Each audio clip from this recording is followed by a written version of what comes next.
Então, boa noite, pessoal. Tudo bom? É uma honra para mim estar podendo palestrar sobre esse assunto tão importante que é o Sola Gratia. Eu creio que é o sola da Reforma Protestante mais importante, certo?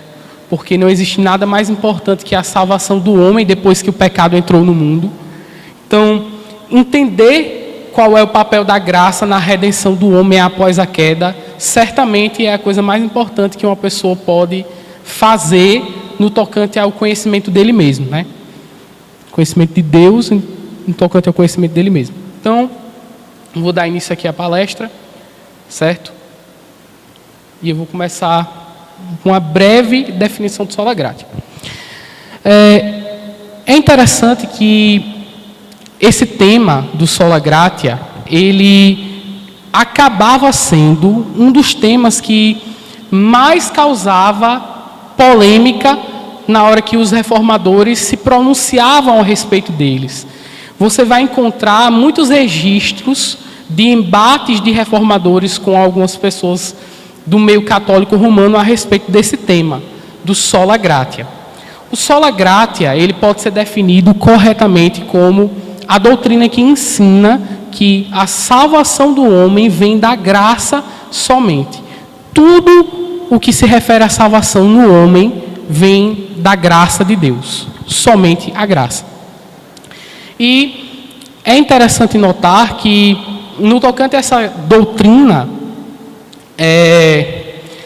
no tocante à questão de como a graça atua na salvação, houveram diversos debates na história, e o debate que houve entre os reformadores e os contra-reformadores foi apenas mais um deles nesse intenso palco, que é o palco da providência de Deus na história da humanidade. Então, basicamente, a gente vai ter o seguinte histórico a respeito da questão do papel da graça na história do cristianismo.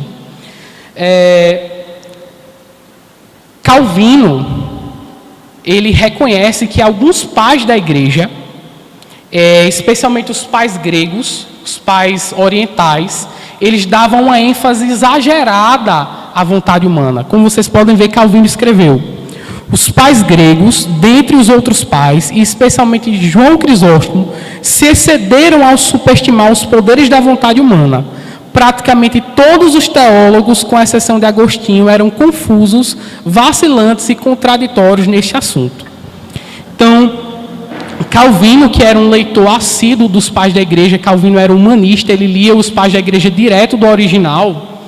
Ele notava que, dentre os pais da igreja, existia uma ênfase exagerada nos poderes da vontade humana, e que praticamente só Agostinho, dentre os teólogos antigos, ou seja, do século I até o século IV, tinha acertado nesse assunto. Outros teólogos e historiadores da igreja que corroboram com esse entendimento de Calvino são Philip Schaff e J.N.D. Kelly. Ambos admitem que a maioria dos pais da igreja tinham opiniões confusas, estranhas ou vacilantes, contraditórias a respeito do papel da vontade humana na salvação. E é importante destacar que isso acontecia porque os pais da igreja, eles inicialmente, do século I até o século IV, eles não tiveram muitos problemas relacionados à soteriologia, ou seja, a doutrina da salvação no seio da igreja. A maioria dos problemas que os pais da igreja enfrentavam eram relacionados à cristologia ou teontologia, ou seja, a doutrina do ser de Deus e a doutrina da pessoa de Cristo. Então, não tinha necessidade dos pais da igreja falarem sobre esse assunto de maneira muito abrangente. Eles eram muitas vezes simplistas em suas colocações. Então, como não foi um problema com o qual eles tiveram que lidar, o mestre Franklin Ferreira, ele relata que muitas vezes isso acontecia mesmo com os pais. Eles acabavam fornecendo essas declarações que hoje, aos nossos olhos, depois que a doutrina da salvação foi corretamente sistematizada na história, soam estranhas. Apesar disso, apesar de toda essa controvérsia que envolve aí os pais do século I até o século IV, é importante destacar que em uma coisa todos os pais da igreja eram unânimes. todos os pais da igreja viam o ser humano como caído, e eles diziam que para a redenção desse homem a graça se fazia completamente indispensável. Ou seja, eles professavam a necessidade absoluta da graça para a salvação. Uns dando mais ênfase à atuação do homem em cooperação com essa graça, outros dando menos ênfase. Mas isso era uma coisa que era comum acordo entre todos eles. A necessidade da graça para a salvação do homem. Então, entra aí a pessoa de Pelágio da Grã-Bretanha, que foi um monge. Os historiadores e teólogos dizem que ele era uma pessoa extremamente asceta, ou seja, uma pessoa que vivia uma vida monástica, uma vida de moral bastante elevada. Ele era uma pessoa que lia muitos teóricos que tratavam a questão da ética, e como sabemos, a questão da ética pagã influenciou bastante alguns teólogos da igreja. E como esse Pelágio da Grã-Bretanha, ele era uma pessoa extremamente moralista, o que acabou de acontecer foi que, quando ele viu a situação da igreja, ele se desesperou. Ele entendeu que o ensino de alguns pais da igreja, destacando a necessidade da graça para a salvação do homem, estava fazendo com que os crentes ficassem relaxados. Porque, se conforme diz Agostinho, de ti vem toda a minha salvação, então, o que é que o homem deve fazer para ser salvo? Qual é o papel do homem? Será que o homem realmente tem algum papel? Ele dizia que isso era uma contradição dos cristãos. Se os cristãos ensinavam que a salvação vinha completamente de Deus, como é que o homem poderia ter alguma participação na salvação? Como é que funcionava a relação da vontade humana ou da responsabilidade humana com a graça de Deus? Então, Pelágio, quando ele escuta uma oração de Agostinho, na qual Agostinho diz assim: ordena-me o que queres e concede-me o que ordenas, Pelágio finalmente explode em sua indignação e começa a escrever contra as doutrinas que eram pregadas pelos teólogos daquele tempo. Entre as doutrinas que teólogo confronta, era a doutrina do pecado original. Ele enfatizava a capacidade do livre-arbítrio e ensinava que a predestinação era a previsão dos méritos das criaturas. Então, quando ele se depara com Agostinho, que ele começa a ler Agostinho, tudo que Agostinho ensinava, ele contrapõe e ensina o contrário. E isso, segundo ele, para evitar que a doutrina de Agostinho fizesse os cristãos relaxados. Como existem algumas pessoas nos dias atuais que dizem que o calvinismo, ele desmotiva a santidade ou desmotiva a evangelização. Basicamente, a argumentação de Pelágio era bem parecida. Agostinho fica sabendo dessa revolta de Pelágio contra as suas doutrinas, e ele começa a replicar Pelágio e seus seguidores. Ensinou que o pecado, contra Pelágio, Agostinho ensinou que o pecado inabilitou o homem completamente para praticar o bem. Ou seja, a partir do momento que a natureza humana se tornou corrompida pelo pecado, não resta nada no homem pelo qual ele possa iniciar, ou sequer ajudar, ou perseverar na prática do bem, se Deus primeiro não auxiliar com o que já foi discutido aqui, com a graça chamada graça preveniente. É necessário primeiro que Deus venha com a graça e ajude e impulsione o homem para que o homem possa começar a praticar o bem. Ele não apenas ensinava que a graça era necessária, como ele dizia que a graça é indispensável para que o homem em estado caído possa fazer o bem. E outra coisa que Agostinho ressaltava era que a graça de Deus, ela não é simplesmente uma reforma moral. Ela não é simplesmente algo que ajuda o homem a ser uma pessoa melhor. A graça de Deus, ela transforma realmente o homem numa nova criatura. Não basta para a salvação do homem que ele seja reformado, melhorado, aperfeiçoado. O homem realmente tem que se tornar uma nova criatura, como diz o apóstolo Paulo, porque sua natureza foi manchada pelo pecado. E se isso tudo é verdade a respeito do homem, que o homem é completamente inabilitado pelas suas próprias forças para praticar o bem, que a graça é indispensável para que o homem em estado caído possa fazer o bem, e que a graça de Deus não é simplesmente uma reforma moral, mas ela é uma mudança na natureza, consequentemente, a graça não pode ser ministrada com algo que Deus preveja em nós, mas simplesmente pela sua vontade soberana e misericordiosa. Não é por obras, não é por ações, não é por méritos, mas puramente pela sua misericórdia para conosco. Se o homem é completamente inabilitado para fazer as coisas que se referem ao bem, então o mérito, se o homem consegue fazer algum bem, ou o mérito se algum homem é salvo, ele se deve exclusivamente a Deus. Porque se Deus não agisse com sua graça, o homem jamais poderia fazer o bem, ou jamais poderia ser salvo.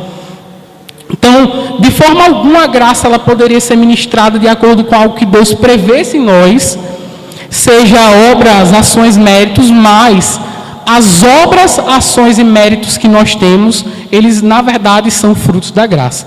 Então Agostinho escreveu assim: assim, caríssimos, se a nossa vida reta nada mais é que a graça de Deus, a vida eterna, a recompensa da vida reta, é sem dúvidas a graça de Deus, o qual é outorgada gratuitamente, porque é dada gratuitamente a quem é outorgada. Somente esta a quem se dá é chamada graça, a vida eterna, outorgada a quem viveu na graça, como é prêmio, é graça sobre graça, o modo de recompensa pela prática da justiça. Assim é para que seja verdade, porque é verdade que Deus atribui a cada um conforme suas obras. É interessante notar que Agostinho aqui está replicando um argumento dos pelagianos. Os pelagianos diziam assim: mas a Bíblia não ensina que a salvação ela é uma recompensa? A Bíblia não ensina que a salvação é um galardão? A Bíblia não ensina que a salvação ela é um fruto? Como é que você está dizendo que a salvação é gratuita? Ela não é entregue de acordo com nossos méritos. Aí Agostinho responde assim: a nossa vida reta, a própria nossa vida reta, ela é fruto da graça. Então, quando Deus nos recompensa, ou quando Deus nos promete recompensar, o que Ele está fazendo nada mais é do que recompensar o que Ele mesmo fez em nós. É o que Agostinho chamaria de graça sobre graça. Tudo que nós temos, tudo que nós somos, tudo que nós fazemos, vem da graça de Deus e, portanto, não existe qualquer mérito no homem. Então, é assim que Agostinho soluciona esse problema. Ele soluciona o problema afirmando que, como tudo que nós temos vem da graça de Deus, quando Deus nos recompensa, na verdade, o que Ele está fazendo é simplesmente recompensando o fruto da graça dEle em nós. Então, irmãos, a partir do momento que Agostinho ele confronta Pelágio e confronta os discípulos de Pelágio e, conforme as Escrituras, refuta aquelas ideias propostas por Pelágio, Agostinho ele começa a fazer uma intensa campanha com os bispos que ele conhecia e na igreja para que, além de refutadas as ideias de Pelágio, o pelagianismo, ou seja, as doutrinas de Pelágio, fossem condenadas em concílios. Então, para vocês terem ideia, possivelmente o pelagianismo foi a doutrina herética mais condenada em concílios, porque o pelagianismo foi condenado em pelo menos 10 concílios, ou seja, Agostinho obteve uma vitória muito grande. O pelagianismo ele foi condenado no Sínodo de Cartago, no Sínodo de Diáspolis, no Concílio de Milevo, no Sínodo de Cartago II, no Sínodo de Cartago III, e houve uma reiteração desses sínodos no Concílio Geral da Igreja em Éfeso, no Concílio de Arles, no Sínodo de Origen, no Concílio de Chiesi e no Concílio de Valência. Ou seja, temos uma totalidade aí de 10 concílios condenando a doutrina do pelagianismo. Na verdade, o pelagianismo, irmãos, era considerado uma heresia tão séria, uma heresia tão repugnante, que quando os bispos da igreja queriam condenar alguma falsa doutrina, ou alguma doutrina que surgia que parecia estranha, eles logo tratavam de linkar aquela heresia com o pelagianismo. Por exemplo, quando surgiu aquela confusão sobre as duas naturezas de Cristo, existiam 2 grupos. Cada um dos grupos queria dizer que o outro era pelagiano para assim obter a vitória no concílio, porque eles sabiam que se eles conseguissem comprovar que aquela visão defendida pelo oponente deles era realmente pelagiana, assim a vitória deles estaria garantida. Ou seja, basicamente, nós temos aqui uma vitória de Agostinho. A doutrina apostólica prevaleceu por meio da pena desse mestre, por meio dos escritos desse mestre, por meio dos ensinos desse mestre. E é interessante que até um Papa, o Papa Bonifácio II, ele ratificou as decisões que futuramente vão ser adotadas também no Sínodo de Dort, que mais tarde eu estarei falando sobre ele. Ele escreveu assim: nós confirmamos com a autoridade da Sé Apostólica a vossa profissão, com a qual a vós, a diferença deles, definistes que a reta fé em Cristo e o início de toda boa vontade segundo a verdade católica são inspirados aos sentidos de todos mediante a graça preveniente de Deus. A fé com que cremos em Cristo, como toda coisa boa, venha para cada pessoa do dom da graça celeste, não do poder da natureza humana. Não há nada de bom que alguém possa querer, ou começar, ou fazer, ou levar a termo sem a graça de Deus, já que o mesmo Salvador diz: sem mim nada podeis fazer. Por isso, aprovamos a vossa profissão acima escrita como consentânea com os princípios católicos dos padres. Se até mesmo um Papa escreveu uma carta reiterando as decisões dos concílios da Igreja, isso significa que realmente o agostinianismo ele obteve uma vitória muito grande. Ou seja, nós temos uma base histórica muito elevada para dizer que o agostinianismo, ao contrário do que ensinam algumas pessoas, ele não foi simplesmente uma doutrina que existiu e foi minoritária, mas ele teve sim uma grande influência na história da Igreja. Porque alguns historiadores arminianos e afins, na atualidade, tentam dizer que a doutrina de Agostinho ela foi condenada pela Igreja. Mas, na verdade, a doutrina de Agostinho, claro, com suas variações e nuances, ela foi reiterada pelos diversos sínodos que falaram sobre salvação na história da Igreja, com exceção do Concílio de Arles. O Concílio de Arles, ele foi o único que destoou muito de Agostinho, mas, pelo menos, ele ensinou aquilo que Agostinho ensinou sobre a necessidade absoluta da graça. Até para esses do Concílio de Arles, que enfatizavam mais a liberdade humana, a graça era indispensável para a salvação do fazer, como está escrito: sem mim nada podeis fazer. Ou seja, sem o auxílio de Cristo nada podemos fazer no que se refere a qualquer coisa boa. O historiador Bruce Shelley, no seu História do Cristianismo, ele escreve o seguinte: o ensino de Pelágio foi condenado pelo Grande Concílio de Éfeso no ano 431, visto que ele não havia entendido o forte efeito deformador do pecado, nem o fato de que se voltar para Deus sem sua graça era impossível. Ou seja, para Pelágio, o homem poderia dar os passos iniciais em direção à salvação sem o auxílio de Deus. Na verdade, o auxílio de Deus era só uma coisa para Pelágio que facilitava o processo do homem salvar-se, mas não era indispensável para a salvação. Contudo, ao longo do século seguinte, a Igreja expressou independência das ideias de Agostinho relativas à graça irresistível e à predestinação, e alguns críticos alegavam que ele havia violado a antiga prática de se adotar a liberdade humana. Vicente de Lérins queixou-se dessa inovação ao escrever que o cristão deve crer naquilo que se acreditou sempre, em toda parte e por todos. Ou seja, você vê que mesmo o agostinianismo tendo uma influência muito grande, nós também temos que ser justos e reconhecer que não foi a igreja toda que concordou com Agostinho. O que era consenso universal na igreja era de que a graça era indispensável. Aí o pelagianismo e o sempelagianismo já estão refutados. Entretanto, existiam diversas posições que iam desde um agostinianismo mais extremado, como veremos adiante, com agostinianismos mais moderados, que os historiadores vão chamar de semi-agostinianismos. E, tendo isso em vista, tendo em vista que a igreja, depois que Agostinho morreu, já começou a destoar das ideias dele, nós podemos compreender como, por exemplo, práticas como a venda da salvação, perto da reforma protestante, puderam ser adotadas pela igreja. Com a igreja se afastando cada vez mais de Agostinho, das doutrinas da graça pregadas por ele, nada menos surpreendente que práticas estranhas relacionadas à questão das obras para a salvação fossem começando a surgir. O professor Franklin Ferreira, num artigo que ele escreveu ao pastor arminiano Silas Daniel, ele vai dizer o seguinte: há sim algum tipo de continuidade entre as formulações de Agostinho e dos teólogos medievais que citei anteriormente. Próspero de Aquitânia, Gotestalco de Orbais, Anselmo de Cantuária, Bernardo Bradwine, Tomás de Kempis e Tomás de Aquino, além de John Huss e John Wycliffe.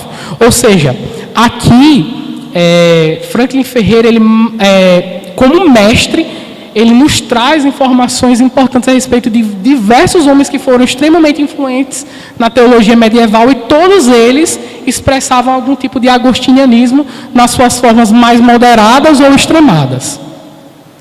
Eu acrescentaria, particularmente a essa lista, Jerônimo, que foi o tradutor da Bíblia. Ele traduziu a Bíblia dos originais para o latim, ele foi responsável pela Vulgata. Isidoro de Servilha, que foi um dos discípulos de Agostinho.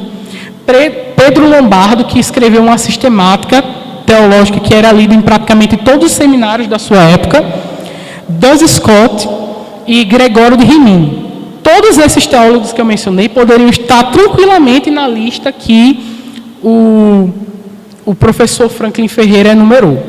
Ou seja, não tem como dizer que Agostinho não teve uma influência determinante para a soteriologia da igreja medieval.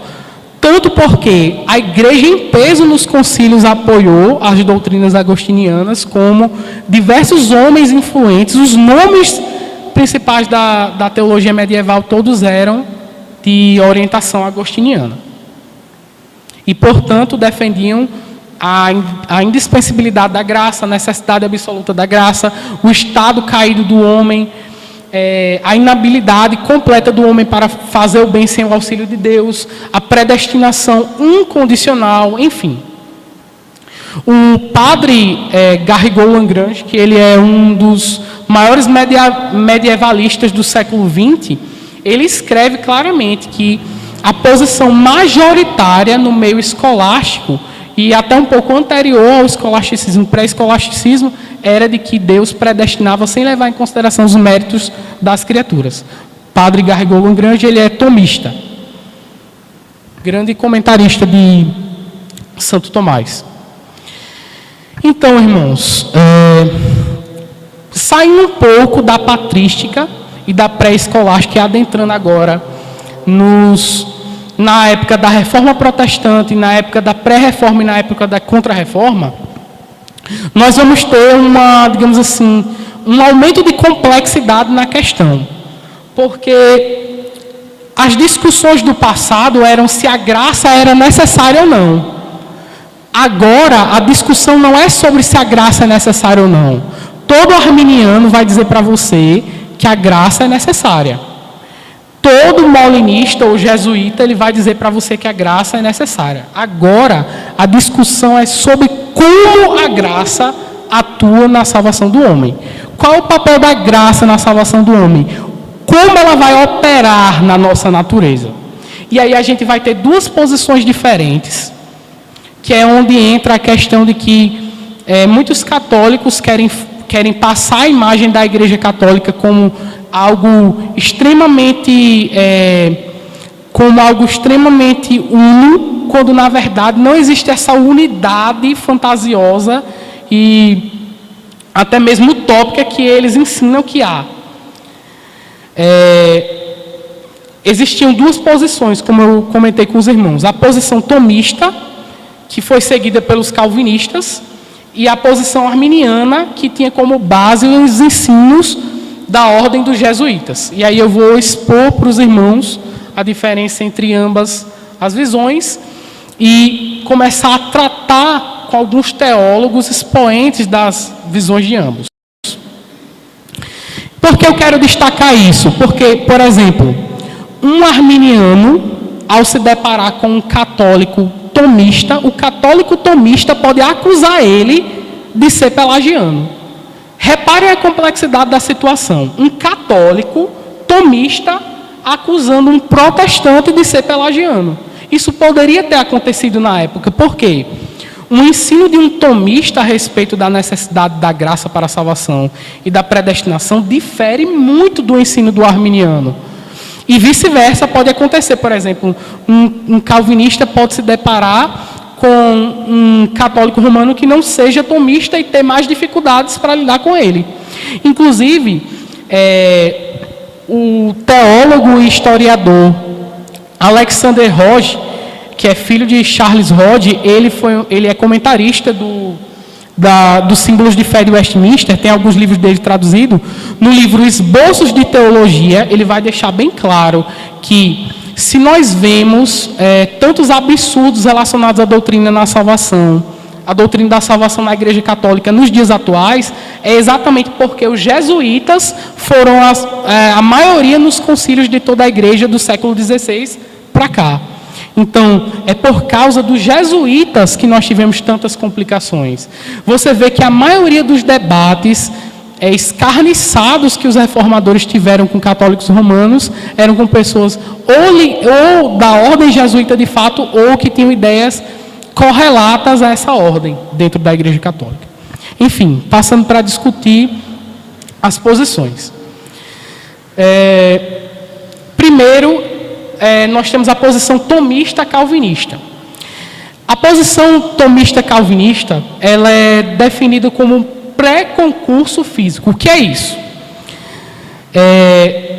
Pré porque Deus age previamente na vontade humana, determinando-a, e daí o concurso, ou seja, para onde apontará a vontade humana, Deus está predeterminando ela. Essa ação divina é infalível e eficaz, segundo os tomistas e calvinistas. Ela é física porque Deus atua diretamente na natureza humana. Física aí vem da palavra grega physis, natureza. E Deus atua na natureza humana transformando-a. E esse concurso, obviamente, ele determina a direção da vontade da criatura. Como vocês sabem, os arminianos e jesuítas, eles defendem o que a gente chama de livre-arbítrio libertário. E a gente vai ver adiante. E para poder defender o livre-arbítrio libertário, que é a doutrina principal deles, digamos assim, em relação à questão da salvação, é necessário que eles defendam outro conceito, que é o conceito do concurso simultâneo e indiferente. Ou seja, para eles, o concurso de Deus ele não é prévio, nem muito menos físico. Ele é simultâneo e indiferente. Simultâneo porque Deus aguarda a autodeterminação da vontade humana. E indiferente porque a ação divina é flexível e irresistível. E é moral, ou seja, Deus não está atuando diretamente na tua natureza para que a tua vontade seja direcionada. Deus vai aguardar você se autodeterminar para a partir daí Ele te ajudar a conseguir aquilo que você mesmo já escolheu que faria fazer. Como consequência, obviamente, a criatura é quem determina a direção do concurso divino. Enquanto no tomismo é o concurso divino quem determina a direção da vontade da criatura, na posição jesuíta, Deus aguarda a autodeterminação da vontade humana e aí o concurso dele segue nessa direção, ou seja, é a criatura quem determina o concurso de Deus. Obviamente que isso para um tomista e para um calvinista é um absurdo, né?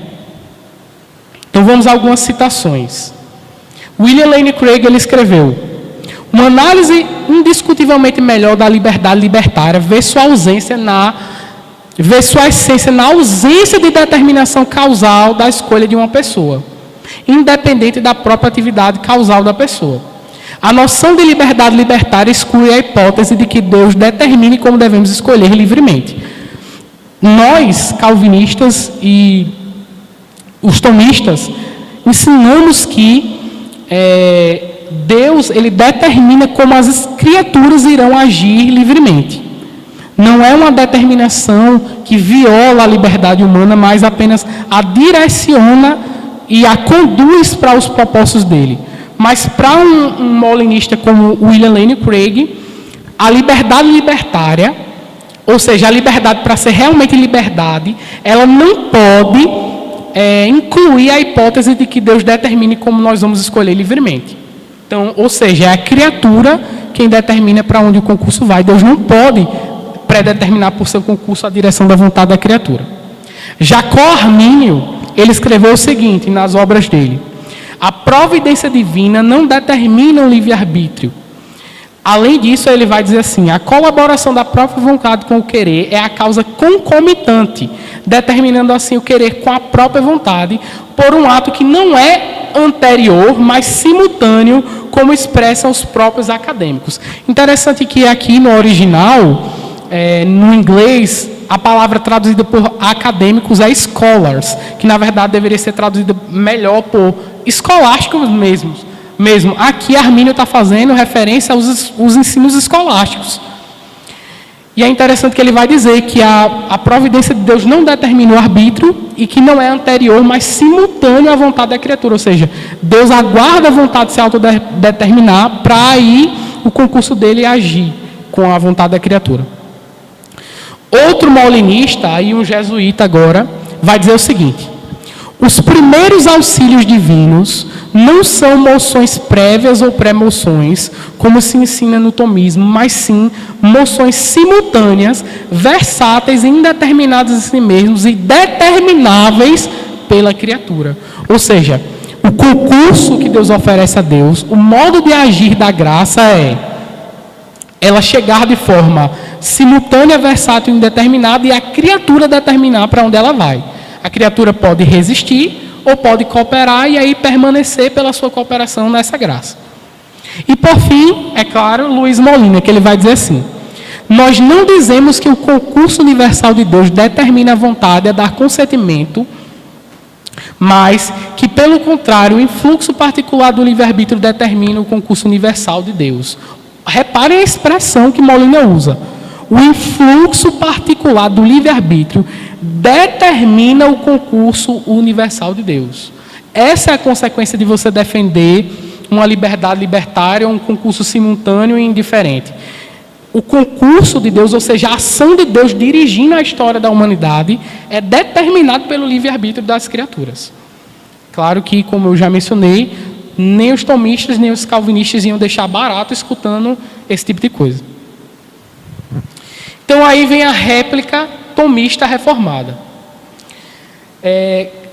Um cardeal tomista, o cardeal Zeferino, ele vai comentar o seguinte: uma coisa que está em potência para operar, uma coisa que pode operar, não opera nem passa a operar atualmente se não é movida e determinada a isso por alguma coisa que já se encontra em ato segundo e em exercício atual de atividade e operação. Assim, uma coisa que está em potência para existir, porém que não tem atualmente existência, não pode receber de si mesma essa existência, senão de outra coisa que já tem a existência atual. O ponto dessa argumentação brilhante aqui do cardeal Zeferino é a seguinte: se uma pessoa está em potência para agir, ou seja, ela pode agir, isso significa que ela ainda não agiu, ou seja, ela ainda não está na posse do ato de agir. Logo, se ela não está na posse do ato de agir, se a vontade dela está em estado de não volição, ela não está na posse do ato da volição, é claro que ela mesma não pode conceder a ela mesma de se automover, porque é exatamente a falta da posse do ato da volição que faz com que ela continue em potência. Ou seja, em outras palavras, é exatamente porque ela está em potência, ou seja, aquilo que falta a ela, que ela está em potência. E se falta a ela, é óbvio que ela não pode dar a ela mesma aquilo que falta a ela, mas ela tem que receber de outro que já possua aquela perfeição. Além de que, do nada, nada vem, então essa atualização da vontade humana, ela não pode vir do nada. Ela nem pode vir da criatura, da própria criatura, porque a criatura não tem a posse daquele ato, é por isso que ela está em potência para agir, ela pode agir, nem muito menos ela pode receber do nada, porque do nada nada vem. Então, a argumentação dele é muito brilhante. No fim das contas, o que ele quer dizer aqui é, para que a criatura saia do estado de não volição para o estado de volição, ela tem que ser determinada por outro que predetermine a sua ação para a volição. Interessante que François Turretin e John Owen, eles tinham à sua disposição diversos argumentos exegéticos. O Turrentini, como todos conhecem aqui, ele foi um grande nome do escolasticismo reformado, ele fez muita exegese. John Owen nem se fala, o princípio dos puritanos, eles tinham muitos argumentos exegéticos à sua disposição, mas, ao invés de utilizar argumentos exegéticos, tanto ele como John Owen preferem primeiramente fornecer um argumento filosófico para refutar a opinião dos jesuítas e dos arminianos. E o argumento que eles utilizam é basicamente o argumento que o cardeal Zeferino, com base em Aquino, montou. Reparem como existe uma semelhança incrível entre a visão de Turrentini e John Owen com a do cardeal Zeferino. Essa invenção, diz Turrentini, do concurso indiferente simultâneo, foi posteriormente adotada pelos socinianos e remonstrantes, os quais defenderam corajosamente visando preservar na fortaleza o livre-arbítrio. Agir ou não agir deve ser determinado a agir por outro, porque o que é potencial, em potência, não pode ser reduzido à realidade, exceto por algo que já esteja no ato, em acto. Mas toda causa secundária, especialmente a vontade do homem, é assim. Portanto, é necessário que ela seja determinada à realidade por algum outro princípio externo, que não pode ser outro senão o próprio Deus, como observava Tomás de Aquino. Interessante que até citar o nome de Aquino, ele cita. John Owen escreveu o seguinte: em primeiro lugar, cada coisa que é independente de qualquer outra ao operar é puramente ativa. E assim, consequentemente, um Deus. Só Deus é independente de qualquer outra coisa externa para agir. Todas as outras coisas são dependentes. Pois nada senão a vontade divina pode ser um ato puro. Ou seja, em Deus não há potência. Deus já é tudo que ele pode ser. Ele é ato puríssimo. Se só Deus pode ser ato puríssimo, e, portanto, possui uma liberdade tal em virtude da sua própria essência, toda vontade criada deve ter uma liberdade por participação que inclui uma potencialidade tão imperfeita como que não seja posta em ação sem alguma pré-ação. Ou seja, John Owen está dizendo aqui que a nossa liberdade não é como a liberdade de Deus. A nossa liberdade é uma liberdade por participação, ela não pode ser libertária. Só Deus pode ter uma liberdade libertária, ou seja, uma liberdade que é completamente independente de coisas externas. Toda a nossa liberdade, e portanto ações, só podem ser colocadas em ação por alguma pré-ação de alguém que já esteja em ato, que no caso é Deus, que é o agente superior. Nós não podemos retroagir infinitamente na ordem de causas. Então, Deus é como Aquino diria, a causa primeira é o primeiro motor imóvel.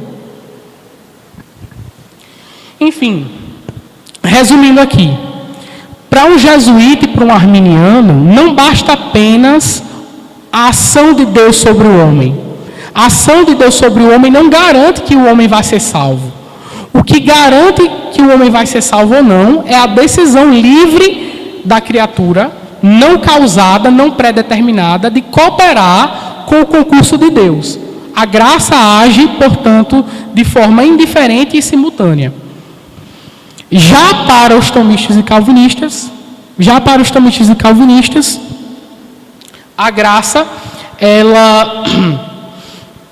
ela tinha que predeterminar as ações das criaturas, porque a ação de uma criatura ela não pode vir do nada, e nem a criatura pode mover a si mesma, mas ela tem que ser movida por outro. Tudo que se move é movido por outro, como diria Tomás de Aquino. Enfim, resumindo, não era nenhuma novidade para os teólogos reformados que nas questões relativas à predestinação e providência, eles tinham poderosos aliados no doutor Angélico e seus seguidores. A Rod, por exemplo, comenta: por muitos séculos, sustentaram os dominicanos e tomistas em geral a eleição incondicional e a graça eficaz. Busser elogiou Tomás em sua Suma Teológica pela correta refutação do erro de que nossas obras possam ser, de alguma forma, a causa da nossa predestinação. Vermigli literalmente copiou o argumento de Tomás de Aquino na Suma Teológica, E Thomas Cranmer, que foi um reformador inglês, que ele posteriormente convidou Busser e Vermigli para a Inglaterra, aprovou igualmente o comentário de Tomás de Aquino sobre Romanos 9. Ou seja, você vê que os reformados tinham ciência de que a doutrina tomista, pelo menos no tocante às questões de predestinação e graça, estava ao seu favor, e eles inclusive as utilizaram como aliados para a defesa das suas doutrinas. Aqui comentam alguns historiadores que escreveram esse livro maravilhoso, o Beyond Door and the Auxilies. Eles vão comentar o seguinte: um número significativo de teólogos reformados via-se em harmonia com os dominicanos espanhóis, que eram tomistas, na defesa da total gratuidade da divina predestinação. Uma causa que eles afirmaram começou com Paulo e Agostinho, mas se continuou através dos séculos no pensamento de Próspero de Aquitânia, Bernardo de Claraval, Tomás de Aquino, enfim, diversos outros teólogos. Olha que interessante. Além de utilizar Tomás de Aquino, os reformados, no período de Dort, eles também reconheceram que os argumentos dos arminianos e dos jesuítas dependem claramente do mesmo fundamento. Aí eu faço a citação de um teólogo chamado John Davenant, que ele estava presente no sínodo de Dort, ele foi um dos delegados. Logo, os mesmos argumentos usados pelos dominicanos manesianos contra o concurso indiferente e simultâneo dos jesuítas também poderiam ser utilizados por eles para refutar os arminianos. Aí ele comenta ressaltando aquilo que eu mencionei. Banhes e os dominicanos espanhóis, no entanto, eram mais do que várias vozes externas úteis em apoio à teologia reformada. De fato, alguns dos conceitos chaves aperfeiçoados pelos dominicanos em sua luta contra o molinismo entraram no discurso teológico reformado. O exemplo mais significativo é a noção de premoção física ou predeterminação física, que é o conceito-chave do tomismo banesiano. Ou seja, basicamente os reformados se apropriaram dessa argumentação e foi com base nessa argumentação que eles conseguiram refutar os arminianos, que, por sua vez, defendiam a eleição por previsão de méritos. Embora que alguns arminianos não gostem de utilizar essa linguagem, eles prefiram dizer que a eleição é por previsão de fé. Mas a fé, para um arminiano, é um bom uso da graça. Então, de qualquer forma, é a previsão de uma boa ação. Enfim, eu vou dar uma adiantada aqui só para encerrar. Eu tinha aqui algumas citações de Agostinho, Tomás de Aquino, Martinho Lutero, Calvino, mas aí nós já estamos, entre aspas, carecas de saber que eles faziam a defesa da predestinação absoluta. Então eu quero focar aqui em um dos escritos de Domingo Banhes. E é interessante que Domingo Banhes, ele era um contra-reformador. E não era difícil você encontrar citações de um contra-reformador que lutou contra os protestantes em tratados protestantes sobre a predestinação. E um argumento que me impactou muito é um argumento que ele usa, e ele vai dizer o seguinte, é um argumento baseado no fato de que a glória deve ser somente de Deus. Ele vai dizer o seguinte: se Deus conhece o futuro do livre-arbítrio humano,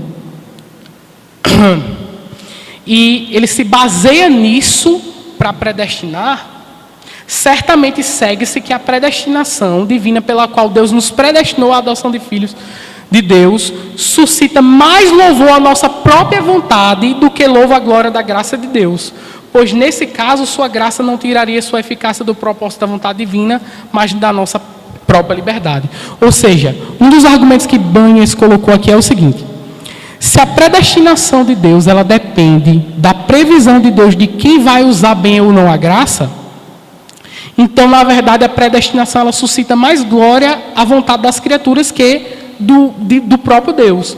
Porque a eficácia da predestinação não viria do próprio Deus, mas das criaturas.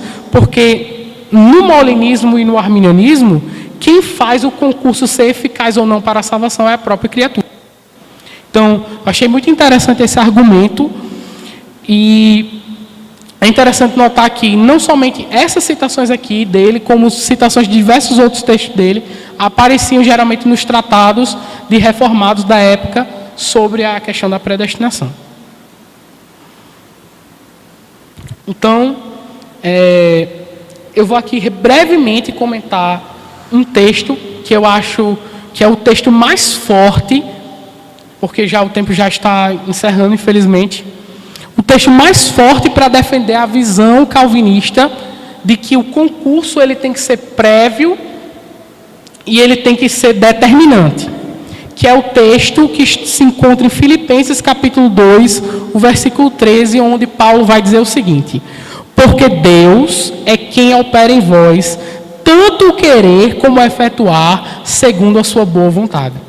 Reparem, irmãos, Paulo ele não vai utilizar aqui o verbo grego sinergoi.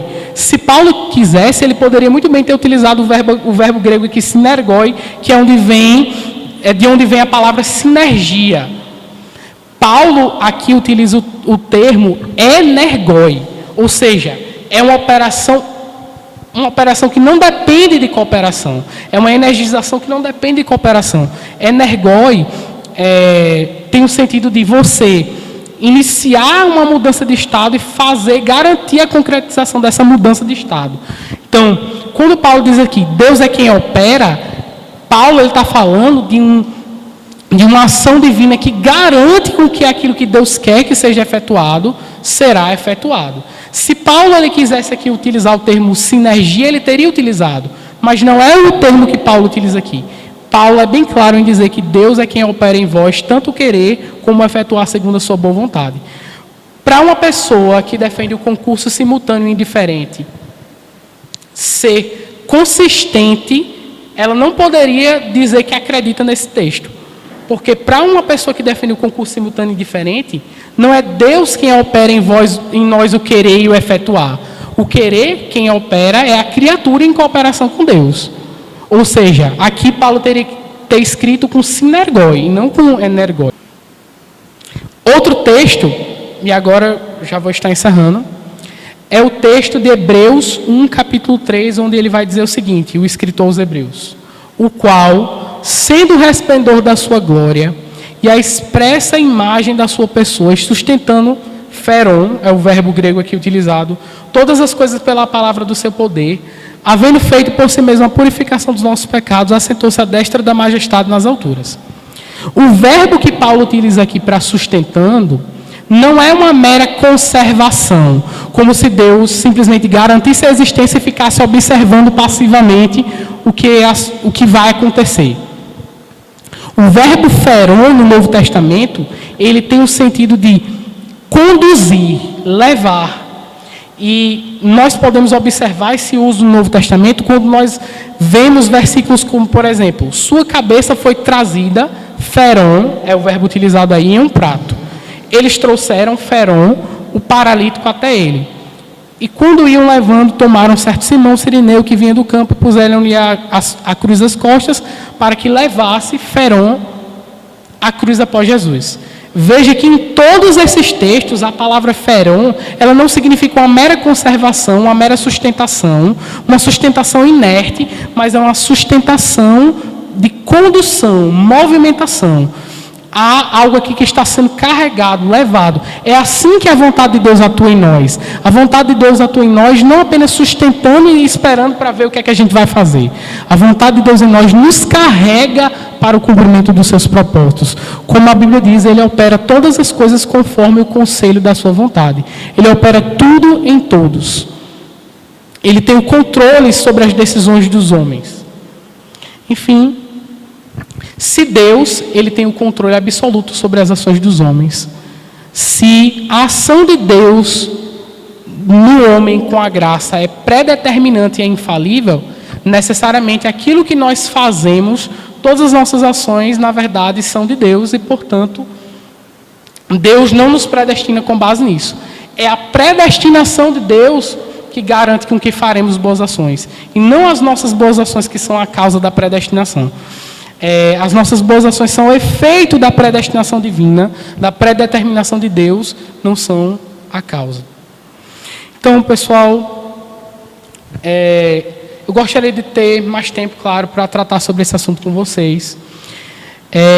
A palestra seria bem mais ampla do que eu coloquei aqui, mas eu preparei um e-book totalmente gratuito para vocês, de 35 páginas, com 145 referências bibliográficas que vocês podem acessar esse blog que eu coloquei aqui acima e fazer a retirada do e-book e se aprofundarem nesse assunto, que é um assunto muito interessante.